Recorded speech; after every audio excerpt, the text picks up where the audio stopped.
सादत हसन मंटो, उर्दू अफसाना निगारी के सशक्त हस्ताक्षर। ये कुछ उन लोगों में से हैं जिन्होंने सन 47 के बंटवारे को अपनी रूह पर बर्दाश्त किया है। उसी को बयां करती एक कहानी सहाय। आइए आज ही सुनते हैं। ये मत कहो कि 1 लाख हिंदू और 1 लाख मुसलमान मरे हैं। ये कहो कि 2 लाख इंसान मरे हैं। और ये इतनी बड़ी ट्रेजेडी नहीं कि 2 लाख इंसान मरे हैं। ट्रेजेडी असल में ये है कि मरने वाले किसी भी खाते में नहीं गए। 1 लाख हिंदू मारकर मुसलमानों ने ये समझा होगा कि हिंदू मजहब मर गया है, लेकिन वो जिंदा है और जिंदा रहेगा।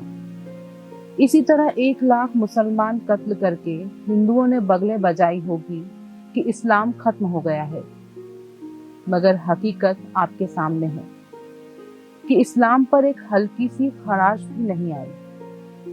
वे लोग बेवकूफ हैं जो समझते हैं कि बंदूकों से मजहब शिकार किए जा सकते हैं।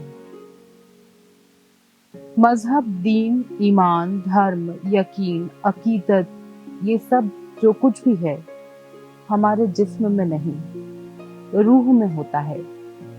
छुरे, चाकू और गोली से ये सब कैसे फना हो सकता है? मुमताज उस रोज बहुत ही पुरजोश था। हम सिर्फ 3 थे जो उसे जहाज पर छोड़ने के लिए आए थे। वो एक गैर मुतय्यन अरसे के लिए हमसे जुदा होकर पाकिस्तान जा रहा था। पाकिस्तान जिसके वजूद के मुतालिक हम में से किसी को वहमो गुमान भी न था। हम तीनों हिंदू थे। मगरिबी पंजाब में हमारे रिश्तेदारों को बहुत माली और जानी नुकसान उठाना पड़ा था। गालिबन यही वजह थी कि मुमताज हमसे जुदा हो रहा था। जुगल को लाहौर से खत मिला कि फसादात में उसका चचा मारा गया है, तो उसे बहुत सदमा पहुंचा। चुनांचे इसी सदमे के जेरे असर बातों बातों में एक दिन उसने मुमताज से कहा, मैं सोच रहा हूँ अगर हमारे मोहल्ले में फसाद शुरू हो जाए तो मैं क्या करूँगा।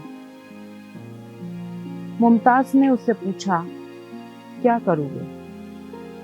जुगल ने बड़ी संजीदगी के साथ जवाब दिया, मैं सोच रहा हूँ बहुत मुमकिन है मैं तुम्हें मार डालूं।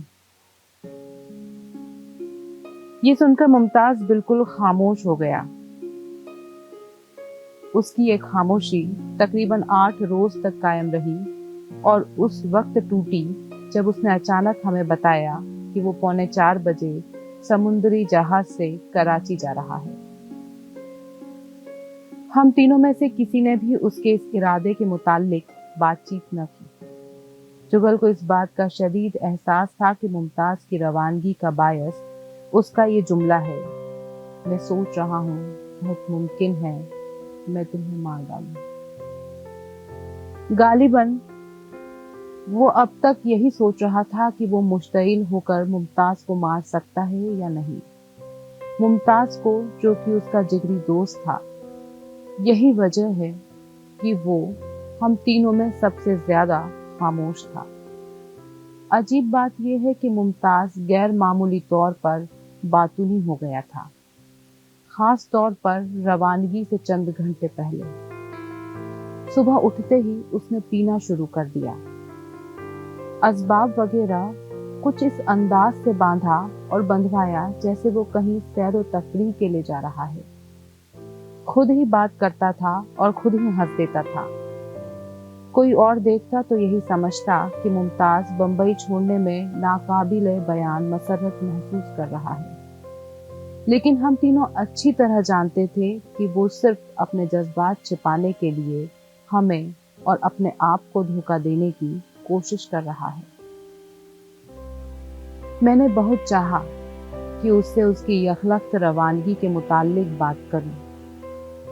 इशारतन मैंने जुगल से कहा कि वो बात छेड़े, मगर मुमताज ने हमें कोई मौका ही न दिया। जुगल 3-4 पैक पीकर और भी ज्यादा खामोश हो गया और दूसरे कमरे में जाकर लेट गया। मैं और बृजमोहन हम दोनों मुमताज के साथ रहे। उसे कई बिल अदा करने थे, डॉक्टरों की फीसें देनी थी, लॉन्ड्री से कपड़े लाने थे। ये सब काम उसने हंसते खेलते किए। लेकिन जब उसने नाके के होटल के बाजू वाले दुकान से एक पान लिया तो उसकी आंखों में आंसू आ गए। बृजमोहन के कांधे पर हाथ रखकर वहां से चलते हुए उसने हौले से कहा, याद है ब्रिज, आज से 10 बरस पहले जब हमारा हाल बहुत पतला था, गोविंद ने हमें 1 रुपया उधार दिया था। रास्ते में मुमताज खामोश रहा, मगर घर पहुंचते ही उसने फिर बातों का लामुतनाही सिलसिला शुरू कर दिया। ऐसी बातों का जिनका सिर था न पैर, लेकिन उसकी बातें कुछ ऐसी पुरखुलूस थी कि मैं और बृजमोहन बराबर उनमें हिस्सा लेते रहे।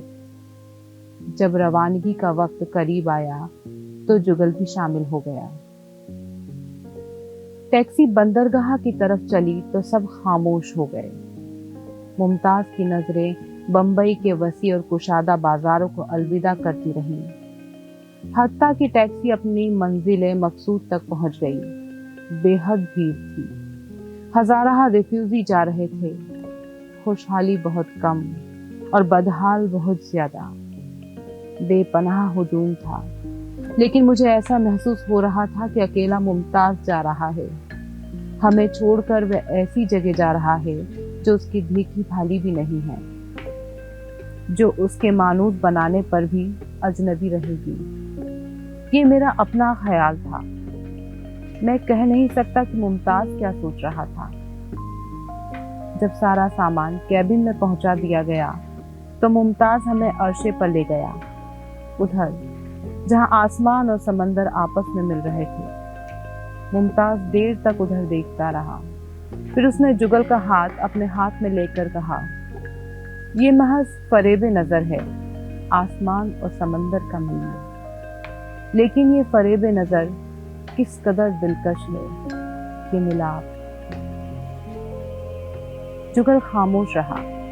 गालिबन उस वक्त भी उसके दिलो दिमाग में उसकी कही हुई बात चुटकियां ले रही थी। मैं सोच रहा हूँ, बहुत मुमकिन है मैं तुम्हें मार डालूं। मुमताज ने जहाज के बार से ब्रांडी मंगवाई, क्योंकि वो सुबह से यही पी रहा था।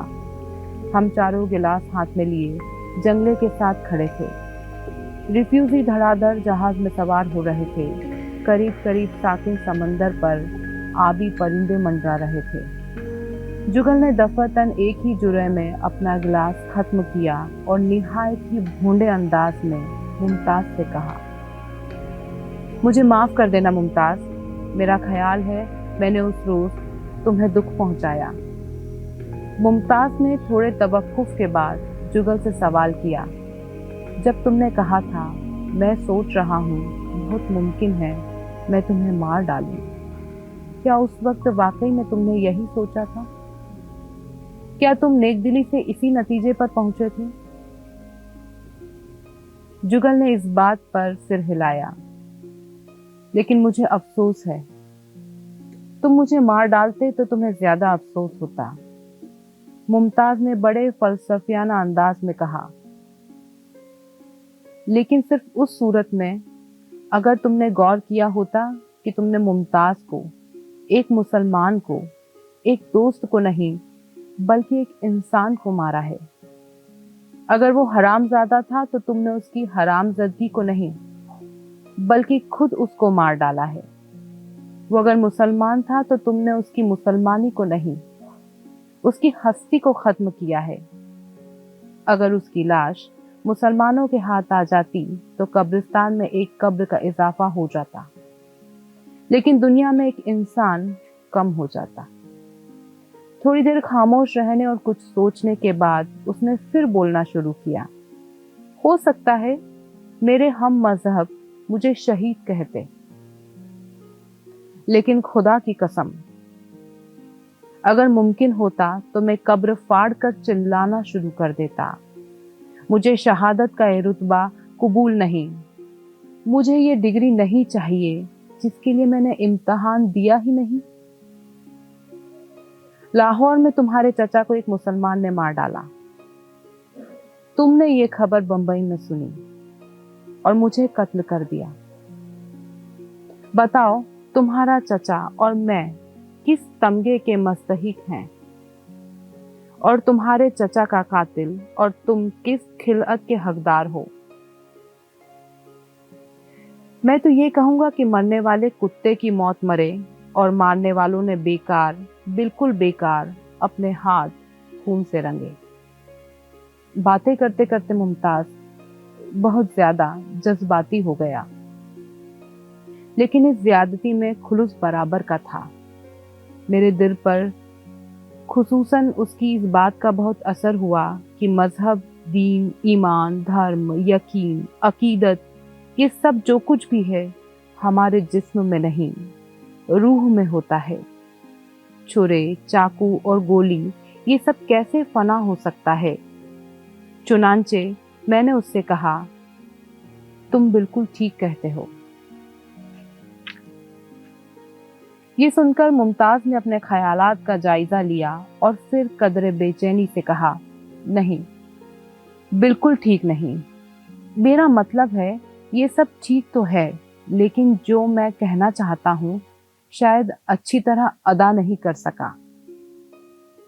मजहब से मेरी मुराद ये मजहब नहीं, ये धर्म नहीं जिसमें हम में से 99% मुब्तला हैं।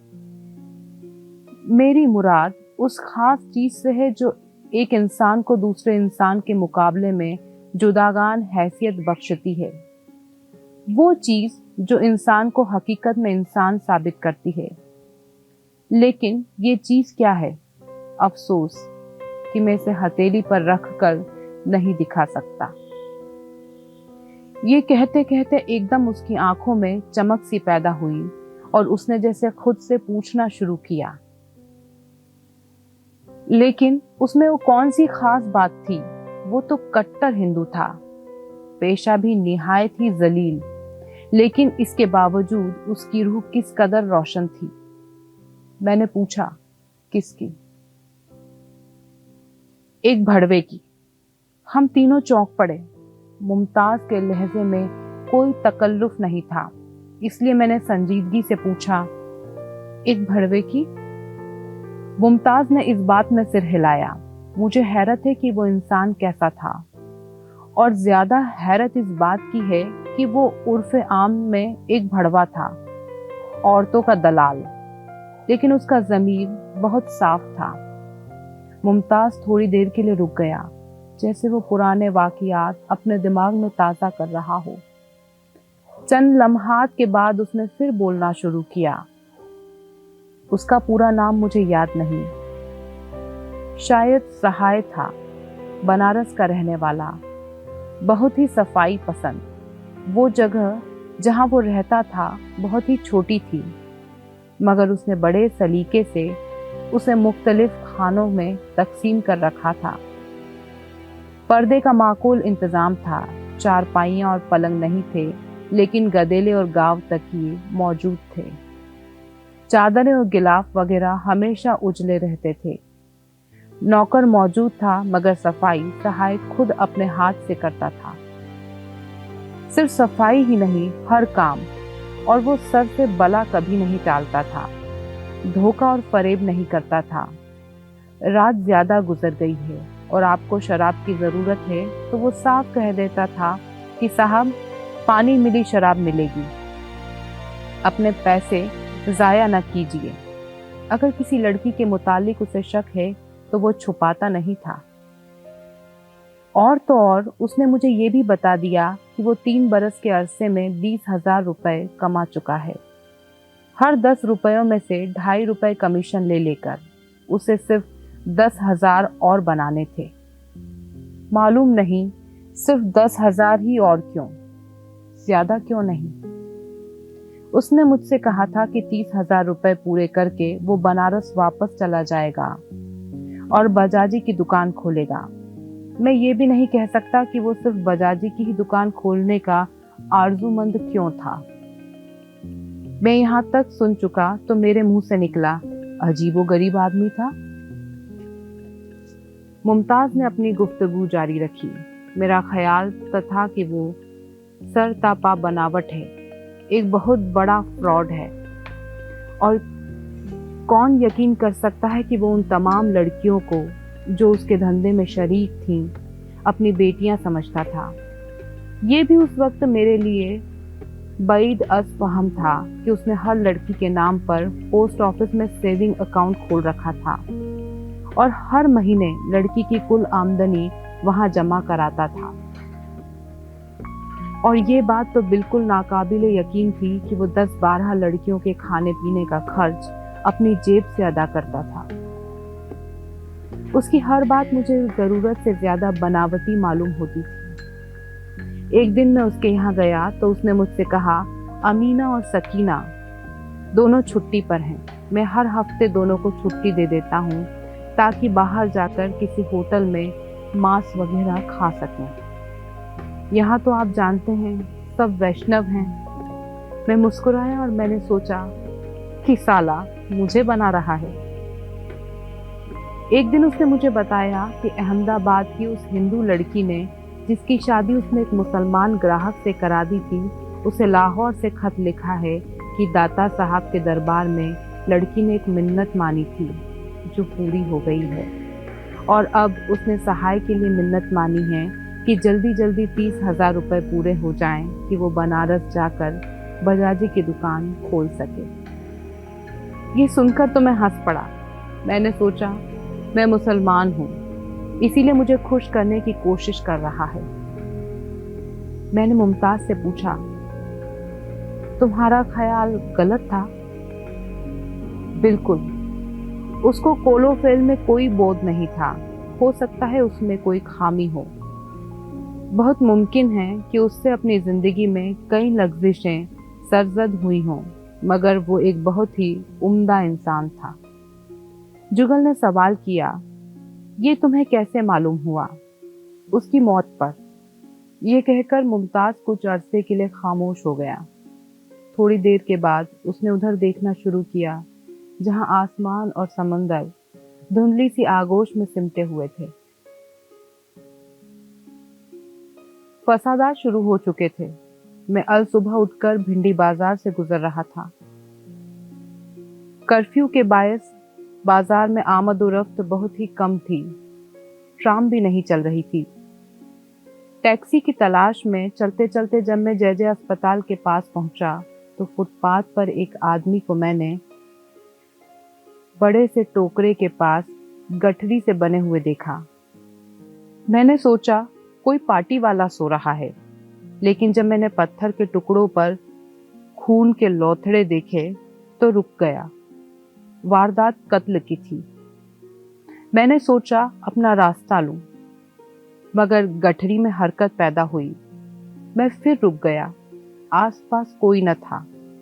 मैंने झुककर उसकी तरफ देखा। मुझे सहाय का जाना पहचाना चेहरा नजर आया, खून के धब्बों से भरा हुआ। मैं उसके पास फुटपाथ पर बैठ गया और उसे गौर से देखा। उसकी टुइल की सफेद कमीज, जो हमेशा बेदाग हुआ करती थी, लहू से लुथड़ी हुई थी। जख्म शायद पसलियों के पास था। उसने हौले हौले करहाना शुरू किया तो मैंने उसे एहतियात से कंधा पकड़कर हिलाया, जैसे किसी सोते को जगाया जाता है। एक दो बार मैंने उसे नामुकम्मल नाम से भी पुकारा। मैं उठकर जाने ही वाला था कि उसने अपनी आंखें खोल दी। देर तक वो उन अधखुली आंखों से टकटकी बांधे मुझे देखता रहा। फिर एकदम उसके सारे बदन में तशन्नुज की सी कैफियत पैदा हुई और उसने मुझे पहचान कर कहा, आप। मैंने उससे ऊपर तले बहुत सी बातें पूछना शुरू कर दी। वो कैसे इधर आया, किसने उसको जख्मी किया, कब से वो फुटपाथ पर पड़ा है और सामने अस्पताल है, क्या मैं वहां इत्तला कर दूं? उसमें बोलने की ताकत नहीं थी। जब मैंने सारे सवाल कर डाले तो करहाते हुए उसने बड़ी मुश्किल से ये अल्फाज कहे, मेरे दिन पूरे हो चुके थे, भगवान को यही मंजूर था। भगवान को जाने क्या मंजूर था। लेकिन मुझे ये मंजूर नहीं था कि मैं मुसलमान होकर मुसलमानों के इलाके में एक आदमी को, जिसके मुतालिक मैं जानता था कि हिंदू है, इस एहसास के साथ मरता हुआ देखूं कि उसको मारने वाला मुसलमान था और आखिरी वक्त में उसकी मौत के सिरहाने जो आदमी खड़ा था वो भी मुसलमान था। मैं डरपोक तो नहीं, लेकिन उस वक्त मेरी हालत डरपोकों से बदतर थी। एक तरफ ये खौफ दामनगिर था कि मुमकिन है मैं ही पकड़ा जाऊं, दूसरी तरफ ये डर था कि पकड़ा ना भी गया मगर पूछगछ के लिए जरूर धर लिया जाऊंगा। एक बार ये ख्याल आया कि अगर मैं उसे अस्पताल ले गया तो कहीं वो इंतकामन मुझे फंसा न दे। सोचे मरना तो है ही, क्यों ना इसे साथ लेकर मरूं। इस किस्म की बातें सोचकर मैं चलने ही वाला था, बल्कि यूं कहिए कि मैं भागने ही वाला था कि उसने मुझे पुकारा। मैं ठहर गया। न ठहरने के इरादे के बावजूद मेरे कदम रुक गए।